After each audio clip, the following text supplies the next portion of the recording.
I am here with Ronnie Dizon, and we're going to go through a whole entire life of this man just to see what exactly it's like to be a professional paintball player. And stay till the end of the video, and he's going to tell us the real truth about what it's like to be a pro paintball player. Let's go.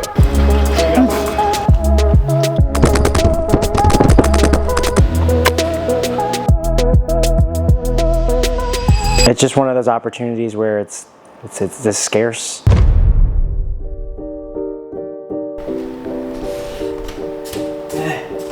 Morning, sunshine. Good morning. You ready to get this thing started? Let's do it. Let's go.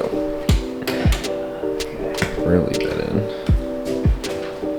Alright, well, the first thing I do, as you can see, like supplements, is I get electrolytes and I get electrolytes and creatine in the morning, and that's the first thing I drink. First thing I do is to get my electrolytes in and my creatine. Andrew Huberman says it's the first thing he does, and it's recommended to get electrolytes in the morning. And I think it's just to get like kind of pre-hydration before we go run or we go work out. I found that it's a good way to just to kind of get the bowels going, as well as having an espresso. Stampede's coming right now down the hallway. Oh my gosh! Hey, Lee! Would you like one? Oh, I'm gonna try out Ronnie's morning mix. We're gonna see how this is. I'll be the judge. There we go.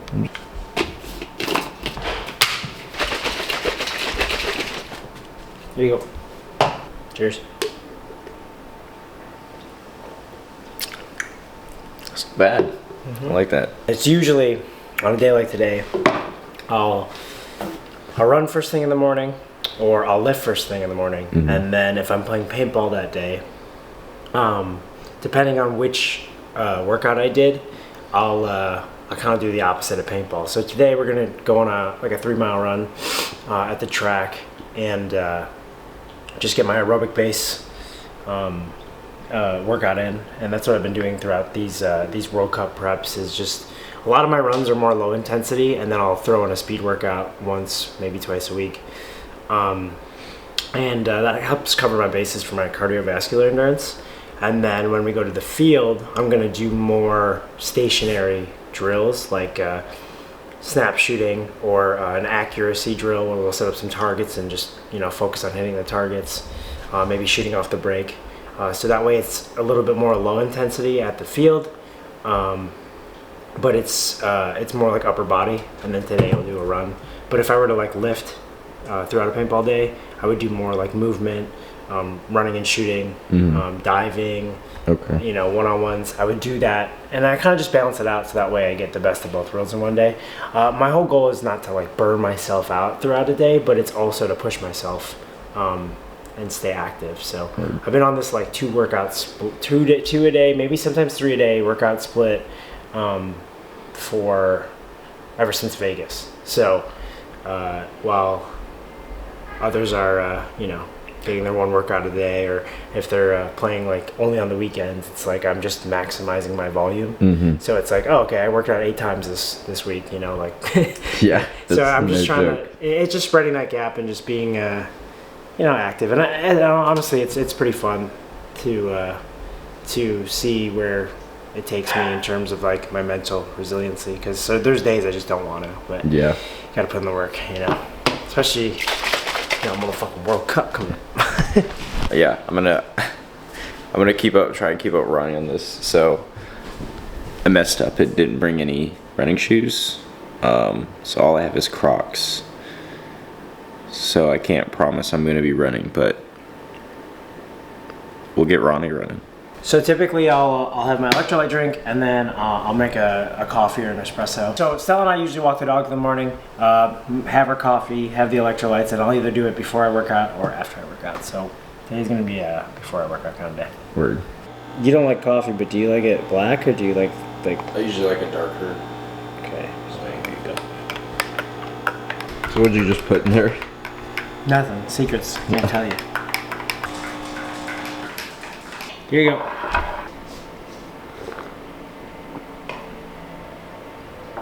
Tastes like coffee. Sure. This is actually like a mushroom extract. Am I gonna pop on a drug test? Oh, no, you're fine. These are the good mushrooms, not the magic ones. Sacred 7. Yeah. Tyler Hartman put me onto these, but yeah, I actually have been in the past. I used to take like a mushroom extract that had like a bunch of different mushrooms, like lion's mane, reishi, cordyceps.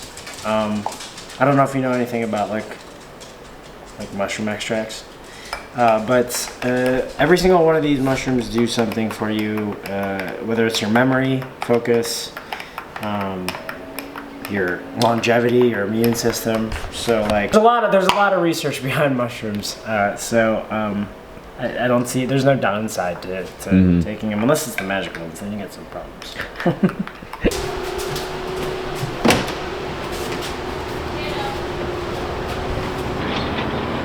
It's a beautiful day. If I'm lifting first thing in the morning, I like to cold plunge and then lift. And then if I'm playing paintball later in the day, like I'll sometimes do a second cold plunge. Or what I've been doing lately, and it's just what feels good, is if I do cardio and run, I'll cold plunge, and then I'll go lift, or then I'll go play paintball. So that's what we're gonna do today. And I've done it where I've cold plunged at 4 a.m., 5 a.m., 6 a.m. I like to get morning sunlight because it helps with my circadian rhythm. There's a fucking bee here. Get out! Get away! Run! Oh, he's coming for me. You know, one time I woke up one year, I was sitting there right before our first match in 2020, and I was sitting there, and I feel a bee on me, and then I like go to get it, and it stings me and just flies away. And that was the first time I ever got stung by a bee, was 2020. Wow. Yeah, it's crazy. And I was nervous because I was like, what if I'm allergic to bees and I'm about to play Never knew. the World Cup? Yeah, exactly. Like, and then the morning sunlight helps with my circadian rhythm. It helps get that sunlight in my eyes, so then I can go to sleep better at night. It helps, kind of helps my mood too, you know? It's kind of gonna suck when, you know, we're in a good point in time where it's still fairly nice out here, but Chicago in the winter, man, like it's gloomy, you know? What's the... You could do the one where like you suntan your butthole. You could do that great in that chair. Like this. Yeah. Directly.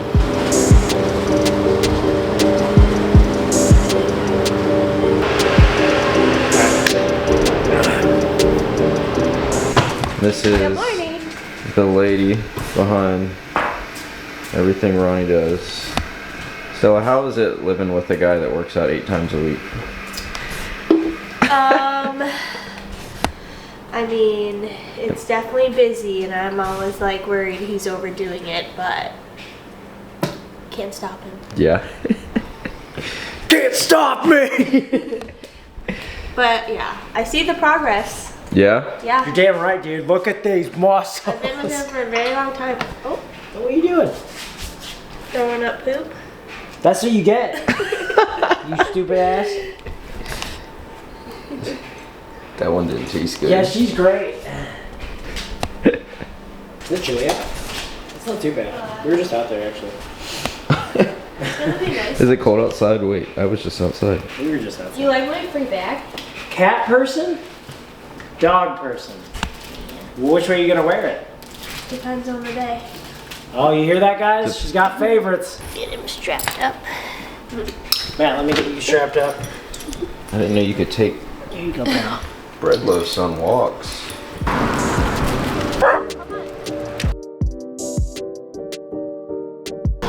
I'll be honest, I'm already feeling like a professional paintball player. So Ronnie's gonna take me to one of his favorite restaurants tonight. So y'all gonna have to stay till the end of the video to see that, because I told him, like, Dude, we we're have getting to. cheeseburgers. It's not normally what I do, but we're doing it because he's here. Yeah, see. Let's go, I'm excited.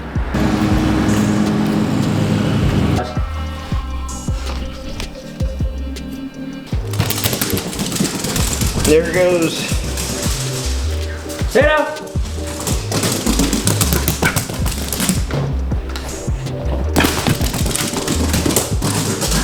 Big gap on the jump. Tato!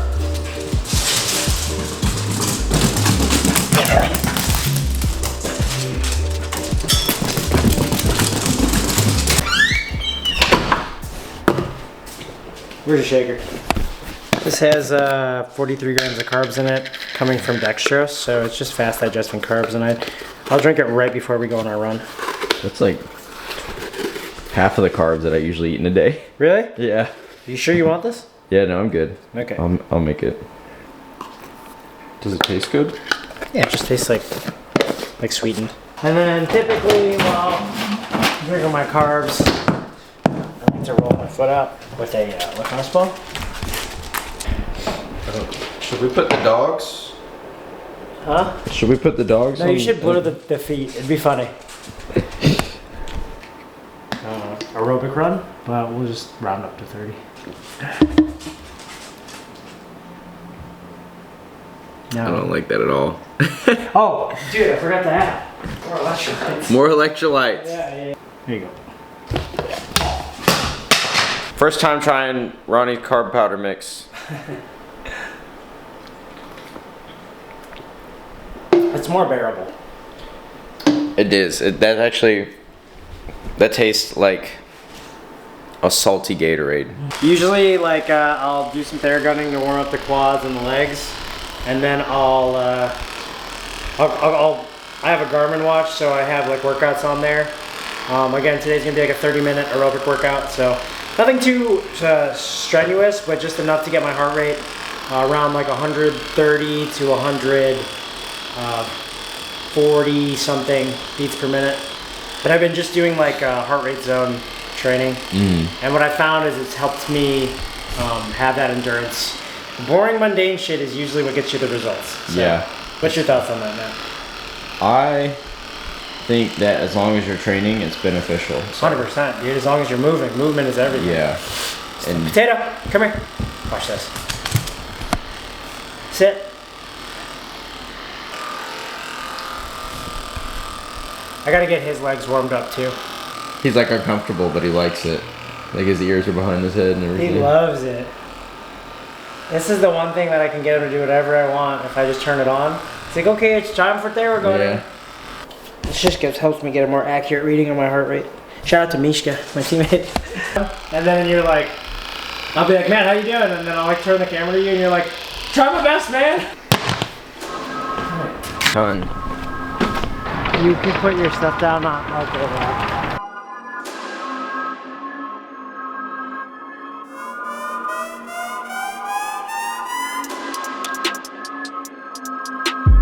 Time to get a little bit of running in, and we're gonna see how well I can do it in. Pop those bitches in sport mode. What are those?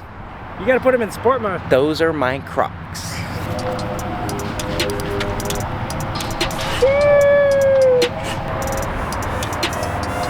Ready? Yep. How many times a week are you running like this? Almost 5 times a week. Yeah, 5 times a week, just getting, putting down mileage. And then, I'm also trying to go like to the field minimum 4 times a week. Mm-hmm. And then lifting close to the same amount as running. So a good week would be like a combination of like 4 really good runs, 5 really good runs, and then like 4 or 5 really good strength sessions, and then 2 times training during the week and then 2 on the weekends. So I don't stop moving. So that's like 12 total sessions. Yeah. My whole thing is just trying to double, triple down on the work. Yeah. You know, so it spreads the gap over time for me and the competitors, but also for me and myself. And I have times where I'll take like a week off entirely, like a deload, because I know it's just like I've been hitting it hard, especially right after an event. I'll take like 1 to 2 weeks to do like half that, if not, you know, a third, yeah, just to give my body a reset. This is sitting my heart rate at 130, 34, around here.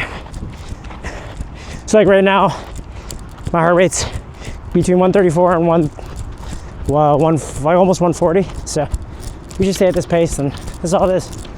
So somebody give me a TV show to watch. So usually I listen to podcasts. on these recovery runs. And then when I do a fast run, I'll listen to music, because music typically invokes emotion.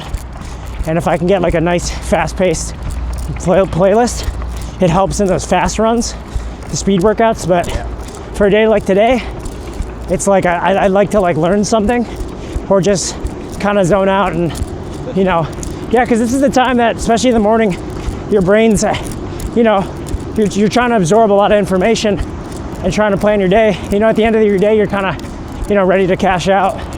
So for me, I think it's similar to somebody sitting and reading a book. It's like I'm multitasking by getting an audiobook in or a podcast. Lately, I've been on podcasts a lot, though. What's your go-to podcast right now? Play the Game podcast for paintball. And then I've been listening to Modern Wisdom a lot. Big fan of Modern Wisdom and what they're bringing to the scene with their guests. And then the other one would be recently the Nick Bear podcast. So between those two, those ones are great. And then Diary of a CEO is a new one I just picked up too. Okay. All three of those are sick. So what do you prefer? The longer distance stuff or like the high intensity? Lately I've been falling in love with the longer distance stuff. Yeah. Because it's like more of like an endurance willpower. But like I love it all. Yeah. I do love it all. So like right here, my heart rate's getting too high. I gotta just pull back a little. That's the beauty of this. It's like, it's not too hard. Yeah. It's just managing your pace. Because right there, it's like, oh, I kind of get excited and then I want to run faster, you know? And so like what benefits have you seen from doing these workouts? So the biggest thing is just my overall cardiovascular endurance. You know, again, having that good base built.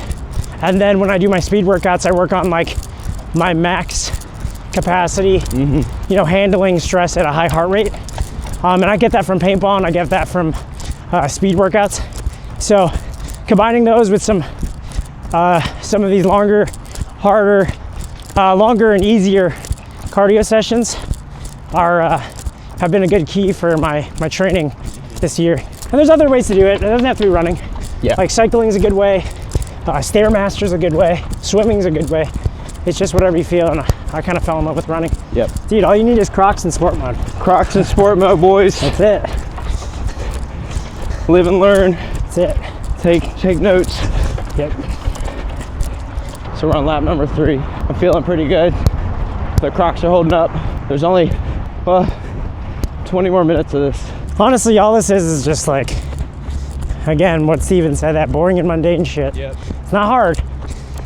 It's just hard to consistently do this every day and show up even when you don't want to. I hated running growing up, by the way. Yeah? I wasn't a fan. I love to run like a mile and like see how fast I could run it, but I didn't like long, steady state running, which is kind of why I wanted to do this, because it was like a test of my willpower. Like up until this year, I had never run more than like a little bit over a mile. And then, I don't know, next thing you know, it's like, I'm putting down, the first time I ran, I could barely run a mile this year, and then I put down 2 miles, and then 3 miles.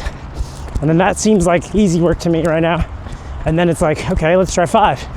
And then the other day I did a half marathon. So it's definitely just pushing my threshold to see what's possible. Yeah, how long did it take you to do that half marathon? About 2 hours, a little more.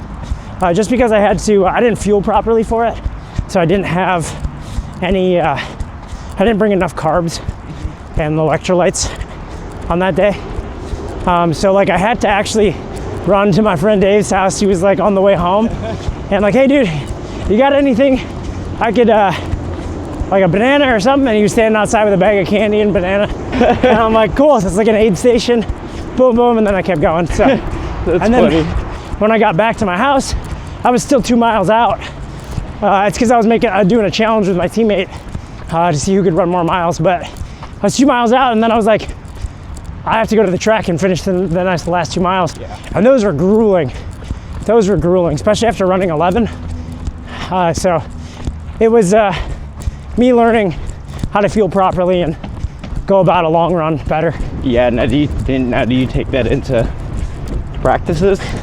In a paintball? Like what you can learn out here as far as like fueling and... Yeah, so like realistically and truthfully, like I didn't really know much about fueling until this year of how endurance athletes train.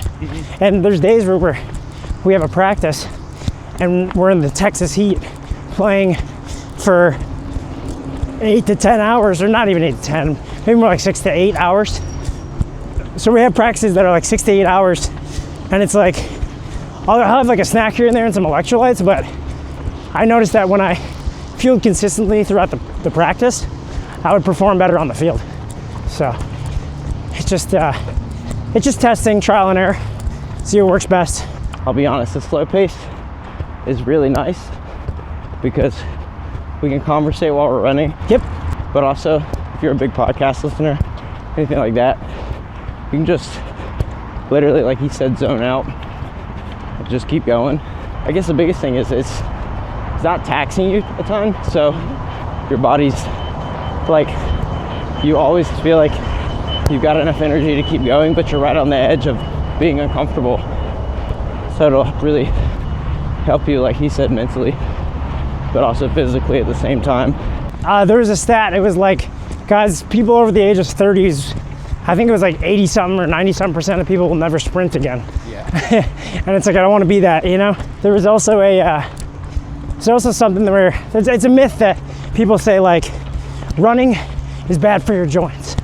But running with bad form is bad for your joints. You know what I mean? So learn proper form, learn what your foot strike is when you run, and you're better off. But you want to know what's worse than running for your joints? Not doing anything, sitting around, drinking beers. You know what I mean? I'm not demonizing it. I'm just saying, if you think running's bad for your joints, doing nothing is worse. Yeah. You know, doing no activity is worse. I was gonna say paintball was worse for your joints, but yeah, definitely takes a toll. Yeah, Ronnie told me that I'm done, so I don't have to run anymore. Yeah. Very nice. How are you feeling? So great. Yeah? That last lap, I picked it up to like a 7-minute pace. Yeah, I was about to say, you were moving. My feet are feeling good. Cool. You know? I think the next thing we need to do is get back to the house and hit the cold plunge. The what? That's what I meant by cold plunge, Matt. What are we at right now? 49 circulating 46.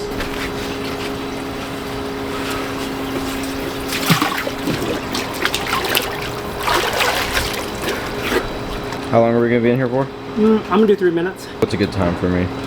Let's go for a minute. If you can go more, you go more.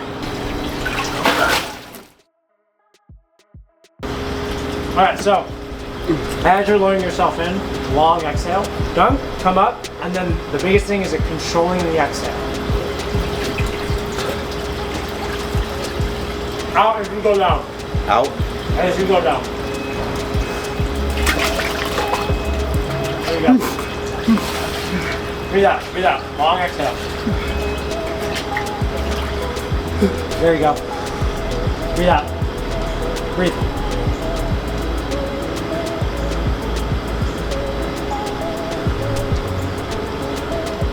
You're already over a minute in. Want to do 2 minutes? Yeah. Am I winning, Dad? All right, you're at 2 minutes. Okay, I'll just do 3. See, that's what happens. Yeah. I think you're at 3 already. I'm not gonna let y'all see the rest because when it gets cold, things get tight. What'd we hit? 10 ounces. 10 ounces. It's a good base for a nice protein shake. I start with 10 and then I add a little bit more. So I do a scoop. Because I'm gonna have eggs too, I'm gonna do a scoop. What are we using for protein? I'm using First Form's salted peanut butter whey. That was in the ice cream last night. Yep. And then I do a scoop of reds for antioxidants and to just help cover my bases for micronutrients. And then I do a scoop of greens. Shout out to Tyler Harmon for this bottle because he gave me this. Scoop of greens, just because sometimes you don't hit all your vegetables for the day, so I like to just, again, cover my bases.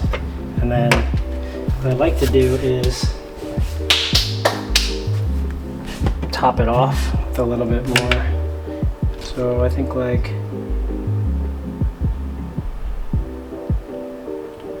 2 ounces.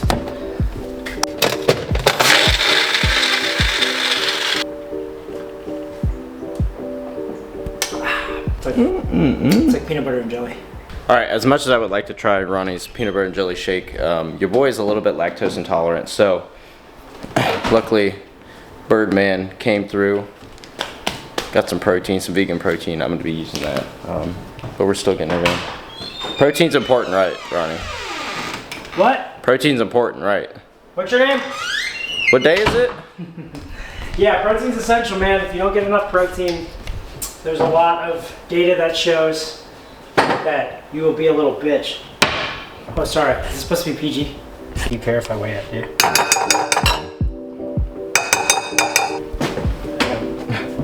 What the fuck? We ration around here? The string beans? Give me the string beans. No, I gotta open this fresh one.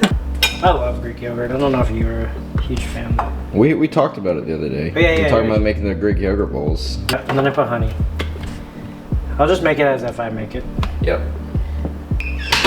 This is that shit, dude. Oh, wow. Put it at. Get a little bit of them blueberries in there. There you go. For me? That's for you. People probably ask why the fuck I weigh all my food. Because I want to know exactly, like, the numbers I'm getting, especially when I'm at home. So for me, when I'm at home, I don't really have an excuse not to like be a little bit more precise about what I eat. That's a big reason why I do like some meal prepping, so that way I know I'm getting enough protein for the day, enough carbs for the day, enough fat. And it also helps me see if my performance hinders if I eat X amount of calories versus another amount of calories. So for a day like today, if I'm going to have like a little bit higher activity, it makes me realize like, okay, cool, I'm under eating what I need for the day in terms of fuel. So I need to like, have that extra protein shake at night or have that extra meal. I've been counting calories for a very long time. And it's just something that I enjoy to do, and something I got advice from the OG YouTuber, Elliot Hulse. I don't know if you know who he is, but he said this in one of his videos. It was train like an athlete and eat like a bodybuilder, and you kind of like eliminate your room for error. So yeah, so we got our yogurt bowls here. Oh yeah.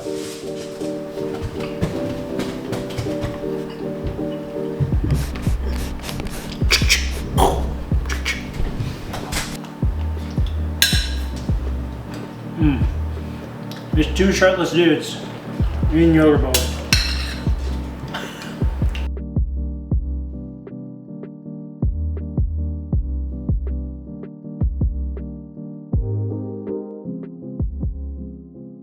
Heading to blast camp right now.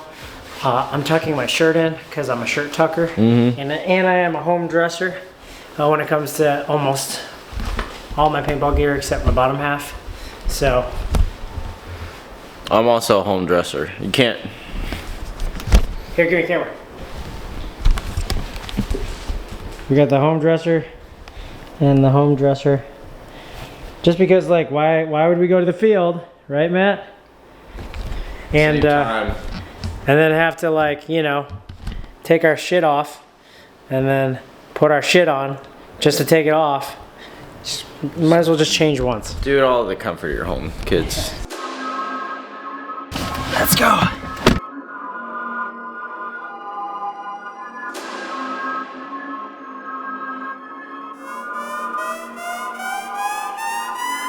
Oh, hey guys. All right, so now we're out here at the field. Yep. So me and Ronnie did everything this morning, and now obviously, like, being a professional paintball player, it takes a lot of like skill, and so the only way you can really get that is from shooting your paintball gun. So we're out here at the field. Ronnie, like, how does a usual drill day look for you, and like how many times are you going, stuff like that? We're leading up to World Cup minimum 4 times a week. So 2 drill days, 2 days to go put points, and then I might even increase and put a 3rd drill day in there. But it's the same thing as any other athlete would do, is they work on their fundamentals on certain days, different fundamentals throughout the week, and then they go and they play the game itself. So I think for this game, there's a lot of pillars that need to be addressed, such as like your overall accuracy, time behind your marker, your movements, your ability to be accurate while moving. There's so many different facets of this game, and it's just me just chipping away at all those little pieces, and just refining that game into a beautiful sculpture, Yeah. So what are we doing today? We're doing some accuracy drills. So like, we had a good, decent, movement in the morning. We got the 3 miles in, and then for me, I'm just going to do some stuff working on hitting targets, watching the ball hit the target, maybe even play some one-on-ones with Matt here, and just get acclimated with being behind the marker and getting comfortable with shooting the shots. I think we're going to do some snap shooting, and set up some targets and maybe even some different angles. So we're gonna do the accuracy day with Ronnie here. So we're gonna throw a little bit of challenges in, see who's more accurate. Can I beat Ronnie in some of this? And then, like he said, I'll play some one-on-ones. So y'all let me know down in the comments, who do you think's gonna win in one-on-ones? Me or Ronnie? Me or Ronnie? Y'all gotta stay and figure out. Let's go. Okay, so the first drill had to be one of the hardest drills of the entire day. So you have your target downfield, right? And what you're gonna do is you're just gonna throw a low, a medium, and a high shot. Okay. But there's a twist. If you miss one shot, you have to restart the whole entire drill. And I was convinced that Ronnie would take this, being that it was his drill. But I had done a lot of practice on my snap shooting, and it was time to see if it was all worth it.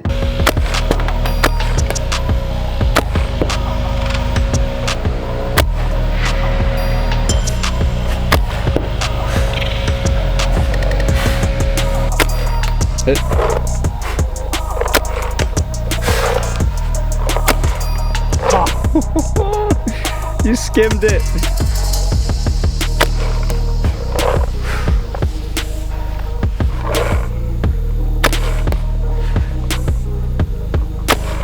Let's go. All right, now I've got to go through all of that. He's gonna get it done, and then I'm gonna have to go again.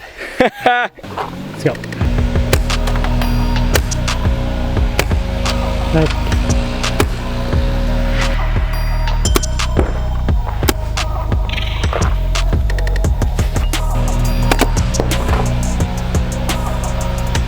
Shimmy it out, baby.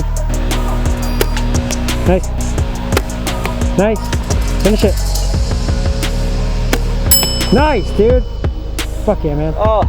Okay, so I was feeling good with my left hand, and it was time to see if I could do the same with my right hand. And while 59 seconds seemed like a great time for Ronnie to beat, it was nothing for him. He definitely blew me away with this on 11 seconds, but it was time to go on to the next drill. And since this one took a toll on our bodies, it's time to slow it down. But Ronnie can't make anything easy. Our sport is a shooting sport, and it is about accuracy. And when I say it's an accuracy day, it's aim small, miss small. It's about making sure you're able to hit targets on your first ball. So what we do is with these 4 poles, and you have to hit each pole, and every time you miss, you have to go back to the first pole. So you have to hit all 4 shots in a row. I'm very confident in my aim, so we're gonna set a little bet. Who can finish this first? Is it gonna be Ronnie or is it gonna be me? Let me know down below, but I've got my money on me. Let's see how it goes.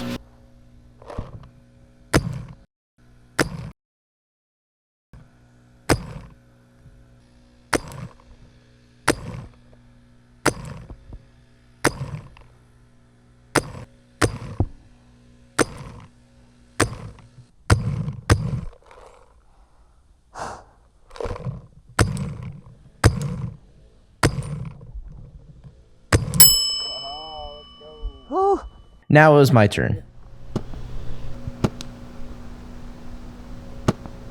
It's hard. Hey.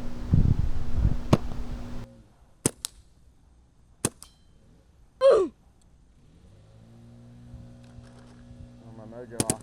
Oh, Jesus.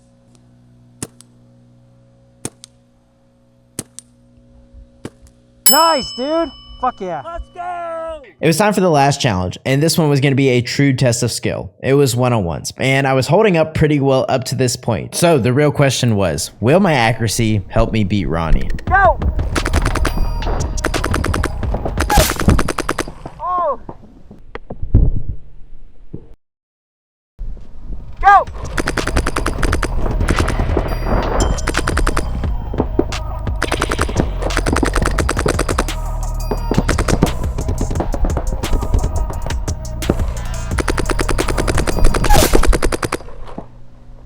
I lost 2 quick points, but I did not give up hope, and I was mentally at a spot where I knew if I just tightened up a little bit, I could give Ronnie a run for his money. Go!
So I definitely got to say that Ronnie beat me on that one, so we're going to give him the dub. So I did not win that last one, but it felt good that I was able to hang in there with someone like Ronnie. On that note, we finished up at the field, and on the ride home, me and Ronnie shared some protein bars, and then we got home and got ready for the one thing I think Ronnie was the most excited for the entire day. Polar Seltzer, if you want to sponsor me.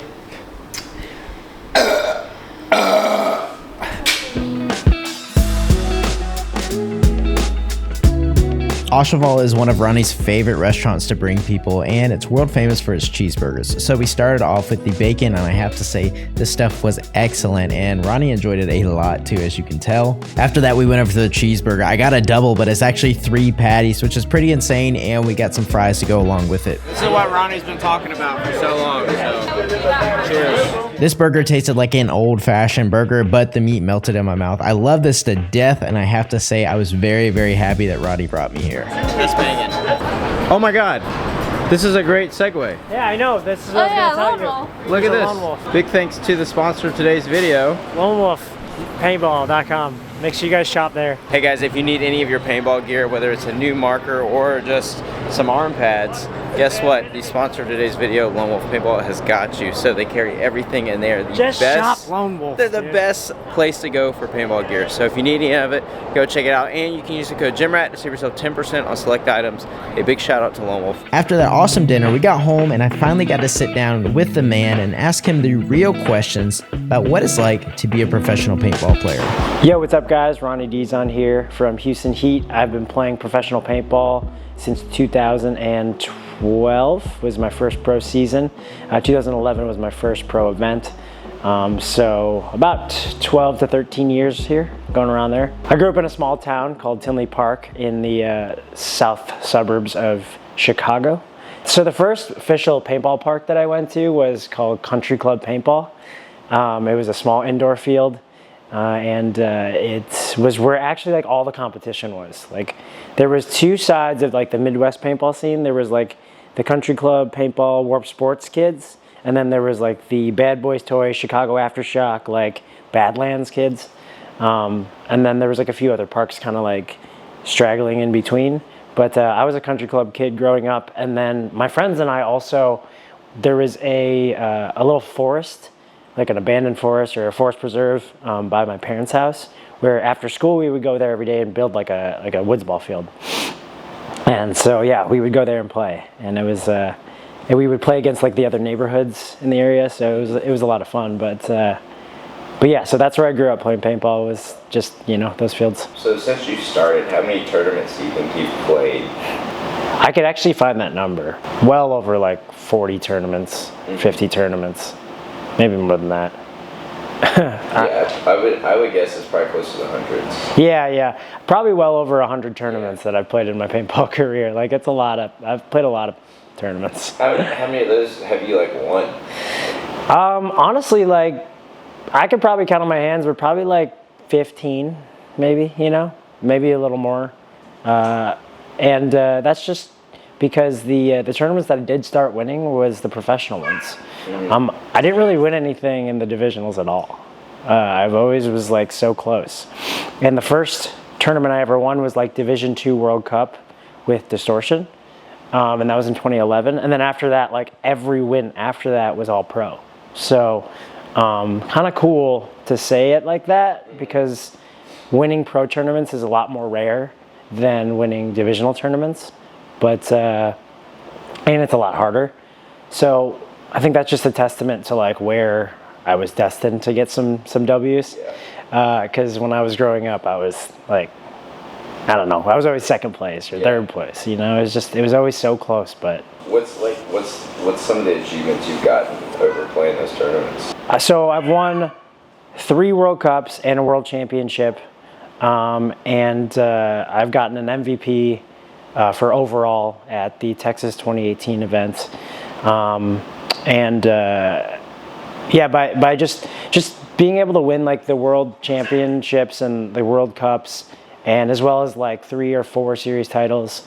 It's really cool to look back at, but like what people need to realize is like it's the process of working hard to getting those.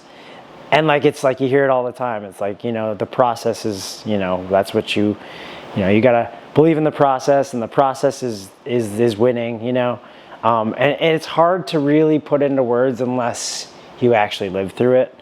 And like these moments right now, like training out here at the field and, working out and, dialing in the nutrition, this is the fun part. You know what I mean? Because it's like once you stop playing and competing, like you don't get to do this stuff anymore. So like I'm just living it every day, and it's really fun. It's also like super cool to see it all pay off, right? Yeah. Like you're just like, there's a lot of anticipation of like, I've worked so hard. Yeah. Can't wait to go out on the field and like show it. Mm-hmm. Yeah, it's like you're training for like a show, like, and you have like this whole entire routine, and then you finally get to put the routine in front of all these people, and if it's successful, it's like you get the W and you're on top. But it's almost like a cherry on top. But some people could call it depressing when you win, because like you win and then you're like, well, what's next? Like we got to do it all over again. So definitely. It's definitely about the process, and the win is just the icing on the cake. Yeah. So like out of all the tournaments that you played, I know obviously you got to play like some cool ones in other places. What are some of the places that paintball's taken you to play? Yeah. So one that comes to mind that really means a lot was going to Thailand, because my parents came with. And it was the first time like I really got to compete overseas with my parents there. So that was cool, as well as my girlfriend. And just being able to experience that culture out there and how like excited they were to play paintball. And then I actually got to play with Team USA while I was out there, and play with a lot of my former teammates and my current teammates. So to go out there, win with Team USA. I got to play with like a all Filipino team, so I got to give back to, my culture. So that experience in itself was so, I want to say it was like really heartwarming and wholesome, because I got to experience so many different things at once. And then what was cool was like, Oliver Lang hasn't been around in a while, and then all of a sudden he came out of the woodworks covered in headbands before Hormesis was a thing, and it was like, oh shoot, Oliver's here, and it was like Paintball Jesus came to life. Yeah. So I thought that was really cool, but yeah, so it was really awesome to be able to experience that. I've also been to South Africa, and that was cool because when we came off the plane, there was people holding Houston Heat signs. And it's like you see back in the day where like the Beatles or like a bunch of rock stars, people had signs up for when people were coming off the plane. So I felt that to be really cool, because I was like, whoa, like this is all the way across the world and people know who we are. So a lot of different experiences and a lot of different cool places that paintball's brought me. And I'm grateful to be able to do that because of paintball. Being able to go to like Australia, France, the UK, Germany, like, there's almost not a place that you couldn't find paintball at, you know? And I'm just really happy that the community is like continuing to grow, and the fan base, like they're just so into it out there when you do go out there, because they don't get to experience, you know, the US pros out there. So you've gone to all these places, but what's some of the like craziest travel stories that you think you have? Well, this one was crazy actually. First of all, going to Australia is pretty wild, because like the flight is literally like you're going a day, you know, ahead. So like you're getting there 2 days later or whatever it is, like, and the fact that you like skip a day is just wild to me, because you're just on a plane for so long. You know what I mean? It's like when you look at that like itinerary, and it's like, oh, you're on the flight for like 20 hours or whatever it is, 18 hours. It's just like, holy, like I'm living on this thing for a day, you know? So that's crazy. But one time on the way back, there's this like, there's this family next to me, like these two kids, and they were like getting up to move or something. And they were like, oh yeah, like we have to move. There's this, you know, intoxicated guy that was like attacking my parents. I'm like, oh, okay, see ya. So these two kids get up, and I'm sitting there, and I'm like, you know, if these two kids are moving, where's this intoxicated guy gonna sit? And I look to the right, and they say, sit him next to me. And I'm like, oh God. And like halfway through the flight, we're like 45 minutes into like a you know, 12-hour flight or whatever. And he's all messed up, and like, he like tries to hit me. And like, he like goes to like swing, and his fist was right here, and he stopped. And then he like backed up, and he looked at me, and he's like, and I'm like, okay, I needed to do something about this. Luckily, the great people at United Airlines, they heard my plea case, or whatever you want to call it. I walked up to them, I go, you know that drunk guy you put next to me? And their eyes were like, what did he do now? What did he do now? And I'm like, he tried to hit me. And he like tried to fake hit me and play around, and I don't like that. So I don't like that you guys put him next to me. They actually upgraded me to first class, and I sat in the lay-down seats for the next 9 hours or 10 hours. Yeah, so it was actually like sweet, because those seats, you know, those seats are like 8 to 10 grand or whatever. Yeah, that was crazy. That guy got arrested as soon as he got off the plane. Yeah. We had to talk to the police, all this stuff. It was a big thing. Obviously, you have to get up to the level to play like tournament paintball at the level that you do. Yep. How much time do you think you spent, you can put it in hours, have you spent on being the player that you are now? Oh, I mean, hours, like, wait, I did have this. Hold on one sec. Okay. So I think I've put roughly about 90,000 hours into dedicating my life to paintball. And that's just going off of like 10 to you know, 12 years, 10 years of really truthfully like putting my whole heart and focus into it. And then you could even add to like the years where I was in divisional, so well over 100,000 hours of me just grinding and like thinking about paintball every single day, and being obsessed with the sport, you know, like it doesn't happen overnight, you know. And for the ones that it does, it's like there are a lot of things that, you know, they may hit that are road bumps that are going to take time to deal with, in terms of like, you know, being one of the best and becoming elite in this sport, you know. So I still think I have a long way to go, and that's saying a lot, but I'm very proud of the progress that I've made. Yeah, that's awesome. Mm-hmm. I mean, and obviously, like, with that time that you spent, it's came with some sacrifices. So, like, what are some things that you've had to miss out on in life? Yeah. That you haven't been able to go to because of paintball? I mean, I have missed almost every family member's birthday. I've missed I've missed my girlfriend's birthday every single year, because usually the practices land on that, so we always have to celebrate early. I've missed my own birthday, but I've celebrated it like while I was away at paintball. I have missed holidays. I have missed, I mean, you could, every single family and, you know, normal, I guess, holiday, like there's been a time where I've almost missed all of them, you know, like, and I don't regret any of that, because it's what I've wanted to do and I chose to do it. You know, if I were to regret it and then say I chose to play paintball, like that to me in itself would be like insane. It's like, well, I chose to do that, so I can't be, upset about it.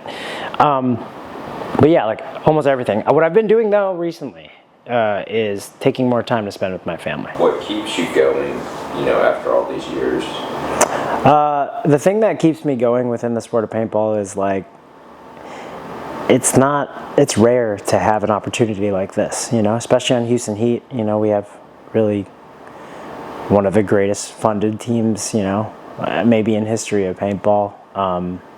Definitely appreciative of like what the Smith family and the fans and the team has done for me.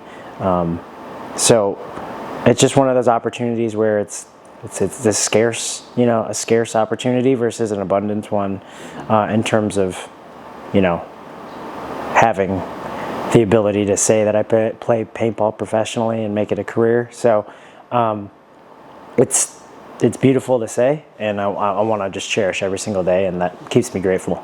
Yeah, that's awesome. And you touched on it, but like it's your career, so the prospect of someone who's maybe wants to know, or like a kid that maybe wants to become a professional paintball player, what does it look like financially whenever you're doing this? Like, how much money have you actually made playing paintball? Would you say like a general? Yeah. I mean, I think the biggest thing about paintball being a career is like I said, this is a scarce opportunity. So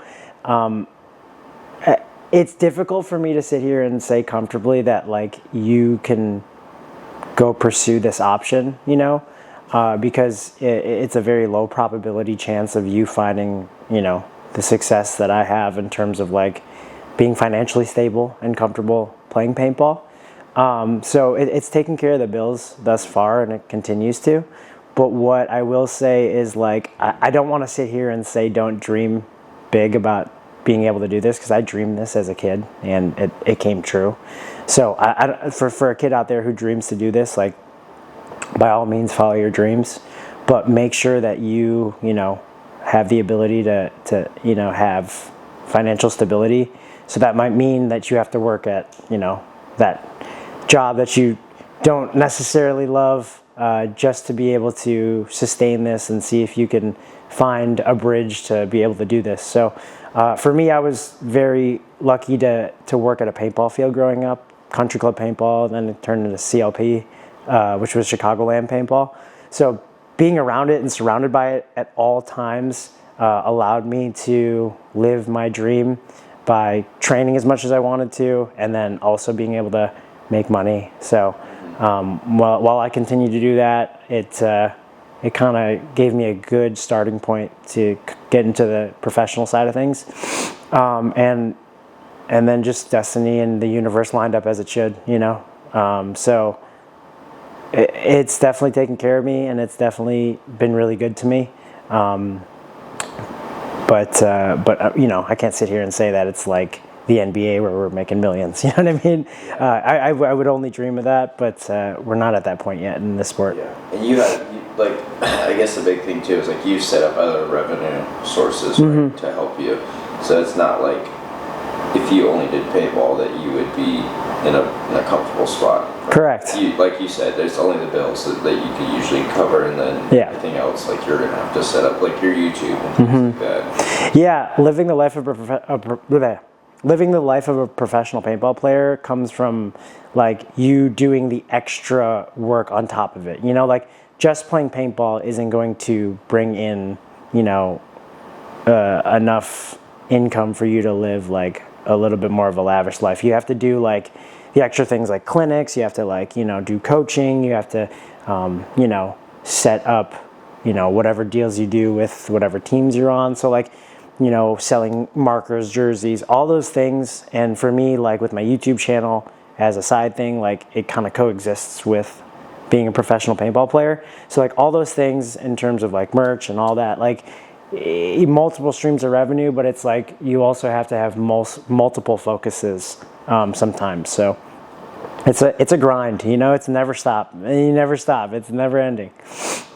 So talking about the YouTube, how much has that helped you become who you are today? The YouTube has. Do you think that that's helped you propel yourself, having like the social media awareness? Do you think that's that's helped you become one of the people that people want to see at tournaments and things like that? And how has that been navigating through that? Because we talked about it, but it's like everybody wants to see me now because they watch the videos. And how do you approach that whenever you're playing paintball versus whenever you're just at the field hanging out? Yeah, I mean, I think the big thing about the what the YouTube channel has done is it's shown people that, especially because it's the vlog style channel, that they could relate to a normal person. I think it's sometimes you kind of idealize what this person's going to be like when you meet them, and then it might make you think that they're above what you actually are.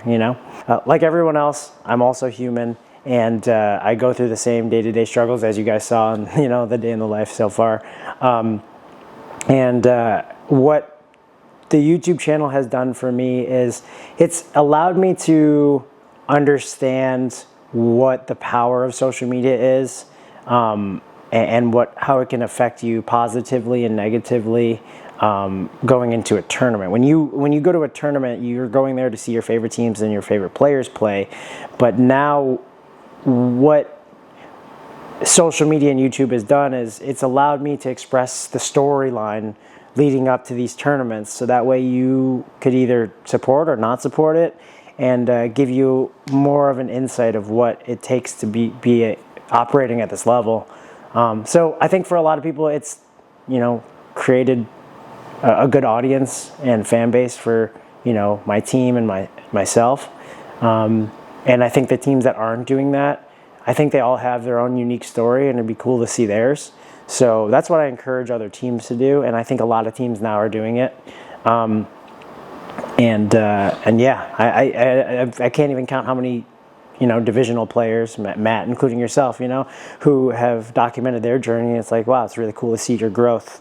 And it's really cool to see the struggles you're going through going into tournaments. And I just want to be able to continue to tell that story and then inspire others to tell theirs. And, you don't even have to be a professional player now to be known in the sport, That's what it used to be. And now it's awesome to see the Matt, the Gymrats, the Todd Boyers, you know what I mean? Like the guys who are like grinding at the divisional level, and have some spotlight on them. Yeah. I wouldn't be here without this man. So, just whoever, if you're watching this, tell him thank you.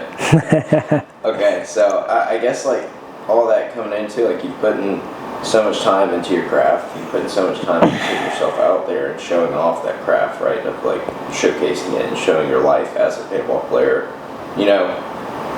Has it all been worth it?